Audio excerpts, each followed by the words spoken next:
Warriors Today is presented by Manscaped. Head over to manscaped.com/chat to save 20% off and get free shipping on all their fantastic men's grooming products. On today's video, we're taking a look at some trade rumors around the Golden State Warriors. Shocking, right? With the NBA trade deadline almost here.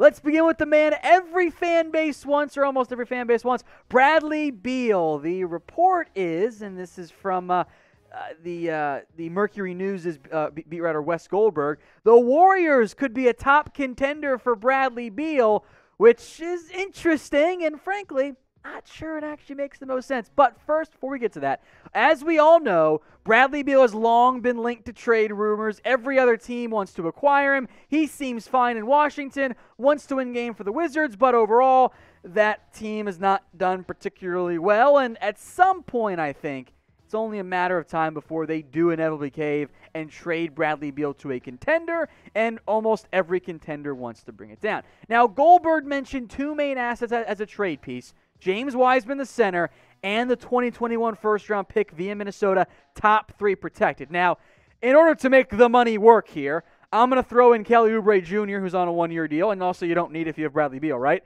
And also Brad Wanamaker, and the Warriors are still adding a little bit extra to their payroll, and that's not really something they want to do too much because it's expensive for them. But this is what I put together here. James Wiseman, a first that highly coveted top 3 protected Minnesota Timberwolves first-round draft pick. Kelly Oubre, Brad Wanamaker as well. You're good. So Bradley Beal, it's an interesting idea, right? Where Beal comes into or onto this Golden State team in the midst of an incredible season. He's shooting 33.3% from deep, doing it at a very efficient rate, or on a very high volume, I should say. So I give him a little more credit there to the efficiency. Almost 33 points per game, 5 rebounds, a call at 5 assists as well. He's become one of the best players in the NBA, at least as far as I'm concerned. You take those 33 points, throw it onto a Golden State Warriors team that already has Steph Curry and Andrew Wiggins, and hey, there's Kelly Oubre as well, but you'd probably ship him off and you lose Wiseman. But in terms of a trio of Curry and Beal and Wiggins, that's really intriguing for this season. A Curry-Beal backcourt, by the way, sounds like the best one in the NBA as far as I'm concerned.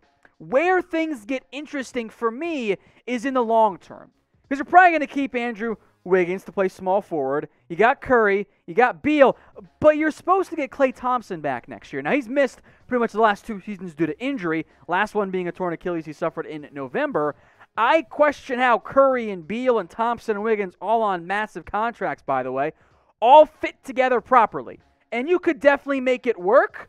And you could go with a mega small ball lineup, by the way, at various points of Curry and Beal and Thompson and Wiggins and Draymond Green at center. That's fascinating. I wonder if it's in the best interest, though, for Golden State. As good as Bradley Beal is, and as valuable as James Wiseman and that unprotected, or protected, I should say, top 3 for now, first-round pick for Minnesota is Beal the right fit for this Golden State Warriors team? I'm not entirely sure. So what I'll do is I'll make this question the pinned comment on today's video. Who says no? You guys saw it earlier. Who says no to this trade idea? Type G for the Golden State Warriors, or type W for the Washington Wizards. If you get the ad break here on YouTube, scroll on down. Let me know what you guys think in the comments. G for Golden State, W for the Wizards. Let's talk to DeMarcus Cousins now, where the Miami Herald has listed Boogie as a potential fit for the Golden State Warriors, or as a possible landing spot there. And at some level, yes, this team could use another center. Marquise Chris and Kevon Looney, and Wiseman have all missed some time this year. The problem here, and why it's maybe not going to happen, Boogie is no longer what I would call dependable or reliable because of all of those injuries, the Achilles, the torn quad, the torn ACL. He's not the same guy he was in his prime, which absolutely sucks. But it could make some sense for Golden State. Like, if you're looking for someone who can still stretch the floor a little bit and offer you some offensive firepower, Cousins can still do that in a limited role. When he was with Houston, he was fine in more of a 10 minutes per game role. They bumped that up after they suffered some injuries of their own, and the efficiency really dipped. He couldn't do it anymore. Now, adding Cousins does not help you defensively, I mean, he wasn't a great defensive player when he was fully healthy. Now having frankly lost at least a half step, if not a full step, he's not the same guy anymore, at least from that perspective. So I like the idea of at least exploring DeMarcus Cousins. The Herald mentioned 4 teams, by the way: Golden State, the Boston Celtics, the Toronto Raptors, and the Miami Heat as well. It's plausible. I don't know if it's going to actually end up happening. The Lakers are apparently not interested either, so I'd explore it. I think the end result might be, no, we're fine. But what do you guys want to do? Do you want to sign DeMarcus Cousins? Simple yes or no question here.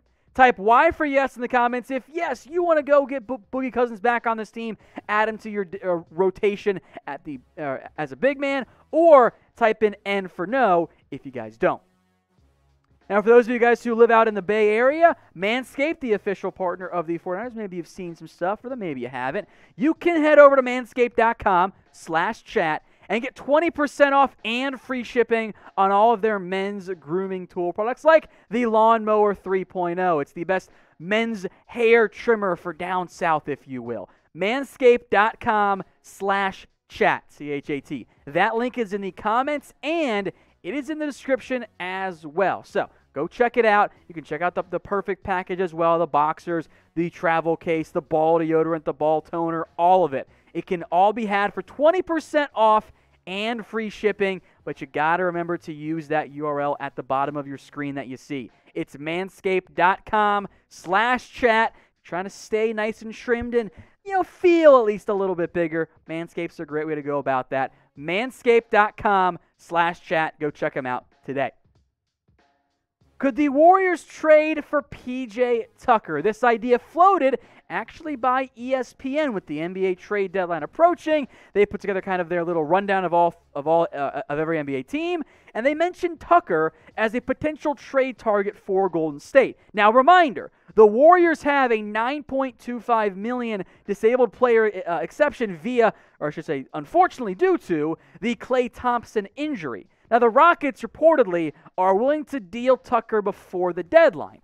However, they want a player back in the trade, and that might be a little bit complicated for Golden State. If you're adding a veteran like P.J. Tucker, probably you would want to give up a draft pick of some type, be it this year or in the future even.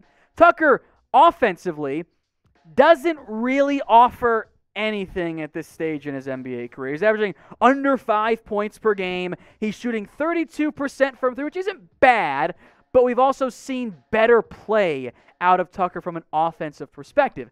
However, he does fit very well as a defensive stopper. And from that perspective, it is intriguing for Golden State as a better wing defender than, frankly, Kent Bazemore is at this stage in his NBA career, but better than Damon Lee, for example. So he would not be counted on to start, but he would come in and help the team out, hypothetically, from a defensive perspective. Now, one other important note here I want to mention on P.J. Tucker and his potential future if he were traded.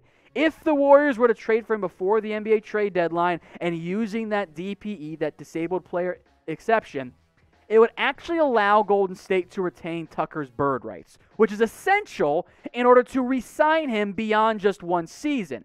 My expectation, ESPN kind of floated this as well, if you're going to use that exception that you have, over $9 million, you probably want to use it on someone that you can retain beyond just this half of the season.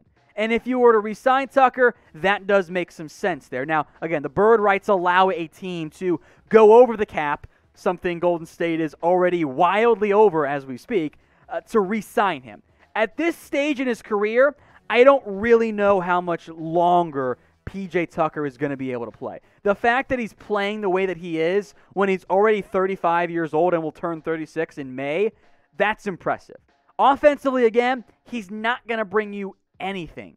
But if you're looking for another wing defender, something that is important in the Western Conference when, if you're going to try and make a run, you got to get by at least one of LeBron James or the Clippers with Paul George and Kawhi Leonard, plus, of course, other numerous good wings out there in the NBA. If you're looking for someone who can be a lockdown defender, P.J. Tucker absolutely fits that mold. And with Steph Curry, he can at least anchor a corner of the wing and at least shoot around 33%. So from that perspective, I do think P.J. Tucker makes a lot of sense. I think Golden State will explore plenty of options in terms of who they could go out and get. If the Rockets have someone on Golden State's roster that they would like to get back in a trade, awesome. If they want to settle for a draft pick, I do think Golden State makes some sense. I wonder, though, in the end, with the way Golden State is playing, if they'll look in a different direction as opposed to P.J. Tucker before this year's NBA trade deadline.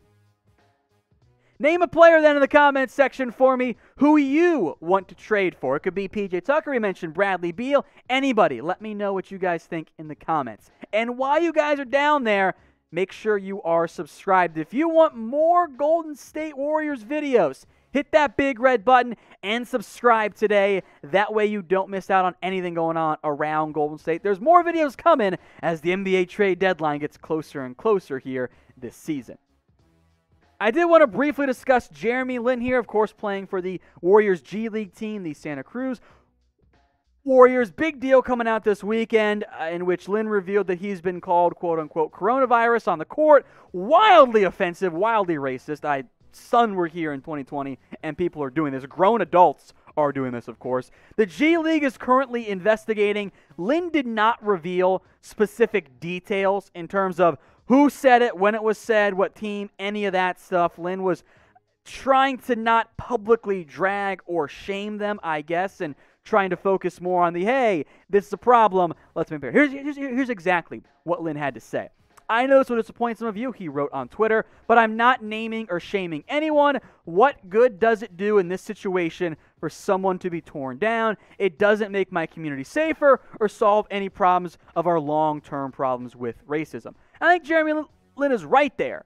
At some level, yes, I think we want to know who said it because that person needs to be disciplined and, more importantly, be corrected and be taught, hey, don't be racist. It's 2021, and we're doing this type of thing. It does not make sense to me. It blows my mind. Were we not taught treat others the way you want to be treated? Like, that shouldn't be difficult. So I feel horrible that Lin is going through this. I really do, and I think he's handling it with as much class as humanly possible here, and I hope the situation gets fixed, and I'm very curious to what the G League ends up finding, but just so we're all clear once again, this stuff is not okay. Be nice to people. That's all we have to do, and the world will be a better place, and apparently we struggle to do that in 2021.